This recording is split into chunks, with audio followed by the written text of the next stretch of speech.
Ohio State has only picked up a couple of recruits verbals from 2020, but you're talking about another 4- and 5-star studded recruit class that is really gaining steam the last week. Yeah, you've got 5 kids already committed, which doesn't seem like a large number, but you're talking about recruits that have 18 months until they can sign.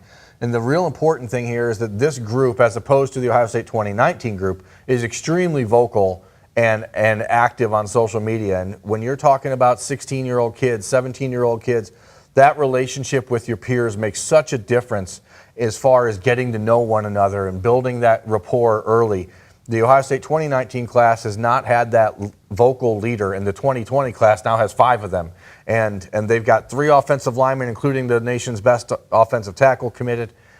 Ohio kids, unlike Zach Harrison or Jackson Carman in 2018, the 2020 class, best player in Ohio, Paris Johnson, he committed early. He's a Buckeye. There's not any of that hemming and hawing.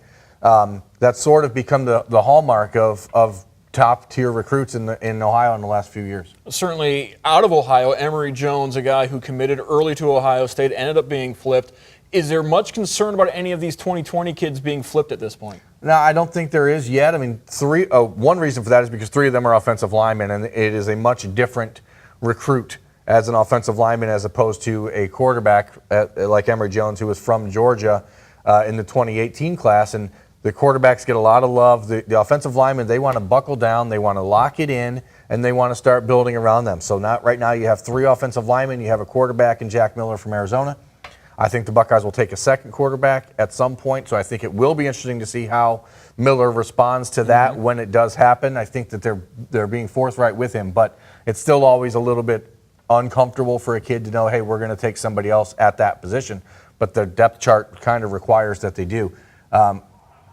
Again, though, when you're talking about those relationships, those bonds that they form early, that is one of the ancillary benefits of that. You have much less likelihood of guys decommitting and flipping and going elsewhere when they're so tightly wound as a group of friends. Jeremy Birmingham from LettermanRow.com. Check out the website, LettermanRow.com. Nightly updates. Used to be Stay Cruton, which I love that name, but now it's back to Dotting the I's. Well, Dotting the I's is what I created for Land of 10 when we were there, and I thought it was really clever. So, and there's nothing I like more than self-promotion, so I figured I'd go back to the first one I came up with. I'll find a way to use Stay Cruton again in something, I'm sure.